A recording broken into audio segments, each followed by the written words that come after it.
Bonjour à tous, c'est Léoduff. Hier soir Apple donnait une conférence, vous avez l'habitude, on débriefe tout ça aujourd'hui. Au programme iPhone 6s et 6s Plus, Apple TV, iPad Pro et un petit peu d'Apple Watch. Oui je sais, ça fait beaucoup de produits d'un coup, on a eu une soirée mouvementée. Vous étiez environ 500 à suivre notre live avec Bob de Bob.fr hier soir, c'était vraiment superbe, on vous remercie grandement pour ces presque 4 heures de direct, on remettra ça. Et si vous l'avez loupé, la rediffusion est disponible en 4 parties dans la description. Allez, on a de la pomme sur la planche, le débrief du keynote du 9 septembre, c'est parti. Je vous propose de commencer avec l'Apple Watch.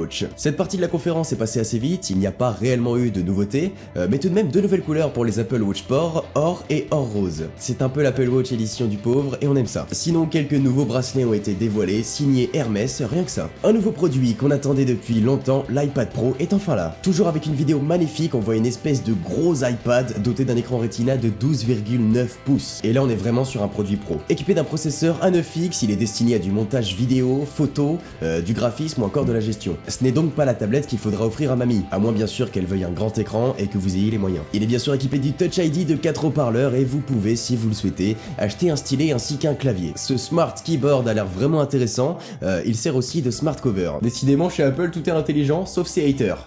Merde. Le stylet a beaucoup fait parler de lui, non pas parce qu'il est technologiquement intéressant, vous vous doutez bien, mais tout simplement parce que Steve Jobs avait annoncé qu'il ne voulait pas de stylet. Franchement, on va pas s'étaler sur le sujet, c'est un débat inutile et rien qu'en allant sur le site d'Apple, on les pardonne. Mine de rien, c'est une petite révolution.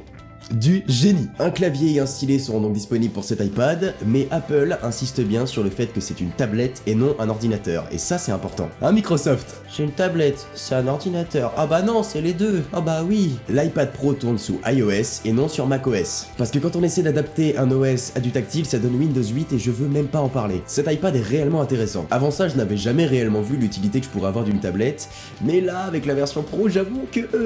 Par contre, petite incompréhension, on est avec un appareil qui est destiné aux professionnels et il commence à 32 Go puis 128. Ça me semble assez léger, j'aurais préféré qu'il commence directement à 64 Go. Sinon, j'ai vraiment hâte de voir ce que va donner ce nouveau produit. Troisième partie de ce keynote, une mise à jour que beaucoup attendaient, la nouvelle Apple TV. Même chose, un appareil que je n'ai jamais compris, qui ne m'a pas vraiment intéressé jusqu'ici, et là j'avoue que même si je ne pense pas l'acheter, il m'intéresse quand même pas mal. Après avoir rendu la technologie accessible, Apple s'attaque à la télévision et veut la rendre plus simple. Le principe, une fois le boîtier branché à la télé, il vous suffit de parler avec Siri pour lancer des films, musique, etc. Ça fonctionne avec HBO, iTunes ou encore Netflix. Et c'est intéressant la précision avec laquelle la recherche s'effectue. Pour exemple, la fille qui était sur scène a demandé à l'Apple TV « Montre-moi les films de James Bond, mais uniquement ceux avec Sean Connery ». On est typiquement sur du Apple, ça rend l'utilisation simple et agréable. C'est pas une idée révolutionnaire, mais c'est Apple qui y pense. J'ai hâte de demander des matchs de foot uniquement sans Christian Jean-Pierre. 2 Go de RAM et un processeur A8 équipent cet Apple TV. Un appareil intéressant, mais j'ai été un peu déçu. Clairement, avec ce nouveau produit, je m'attendais à une console de jeu.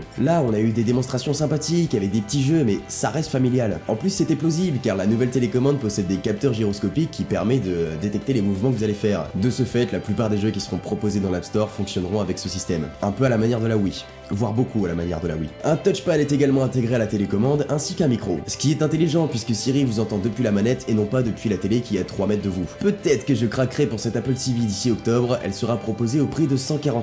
On arrive au point qui m'intéressait le plus dans cette conférence, les nouveaux iPhones. Alors présentation, j'étais comme un gosse à Disney et je suis toujours pas redescendu de Dumbo. J'attendais l'iPhone 6s et 6s Plus au tournant, mais au final je n'en attendais pas grand chose. Ça reste une version S, ce n'est donc pas censé être une mise à jour majeure et j'ai été agréablement surpris. Je pense qu'on l'a tous été d'ailleurs. Oui, sauf toi le hater, oui on sait.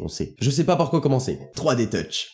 Ou Sweetie Touch. On savait déjà que Force Touch, déjà disponible sur les Apple Watch ou encore les Mac récents, allait être disponible sur l'iPhone, eh bien non. C'est bien mieux que ça et ça s'appelle 3D Touch ou Sweetie Touch. Cette technologie va analyser la pression que vous effectuez sur votre iPhone pour pouvoir vous proposer différentes options en fonction de cette pression. Est-ce que c'est assez clair? Si vous appuyez et non touchez sur l'application message, il va vous proposer de composer un nouveau message ou encore d'en envoyer un à un contact récent. Sur l'application plan, vous pourrez choisir d'envoyer votre position ou encore de lancer un itinéraire pour aller jusqu'à votre domicile. Ça vous permet aussi d'avoir un aperçu d'un lien, un mail ou une photo sans avoir à vous rendre sur ce dernier. Il y a tout un tas de possibilités et j'ai vraiment hâte de pouvoir les explorer. Ça ajoute une nouvelle dimension à iOS 9, une rapidité d'action. Et au passage, les animations qu'on a pu voir dans iOS 9 avec ces nouveaux iPhones sont juste magnifiques. Une nouvelle couleur fait également son apparition et on s'y attendait. Argent, or, gris sidéral et or rose comme les Apple Watch seront maintenant disponibles. Autre nouveauté dont la rumeur avait bien tourné, la caméra arrière avec désormais 12 mégapixels. Alors là, je vous vois venir. Ouais, je pensais que 8 mégapixels c'était c'était suffisant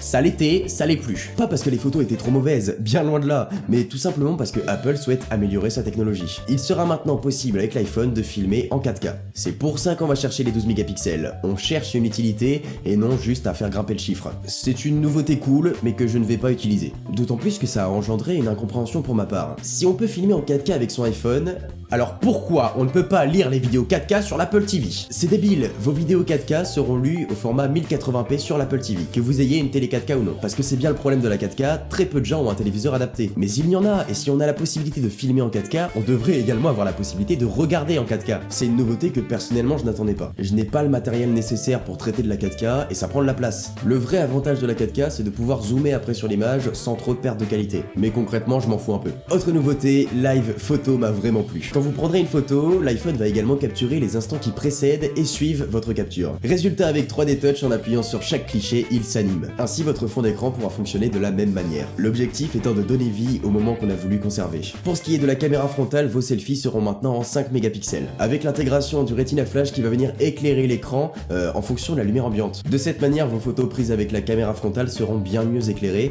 à la manière de Snapchat, mais en bien plus puissant. On a également un autofocus plus rapide et plus précis, ainsi que des couleurs mieux gérées. Après l'annonce de ces nouveautés, on a eu le droit à une vague de Apple haters qui critiquaient le fait qu'Apple fait tout ça pour pouvoir vendre plus de stockage iCloud. Alors déjà, je trouvais ça complètement con, et Apple leur a vite répondu en proposant de nouveaux forfaits pour le cloud. 50 Go pour 99 centimes par mois, 200 Go pour 2,99€ et 1 Tera pour 10€ par mois. À ce moment-là, sur Twitter, il y avait plus personne.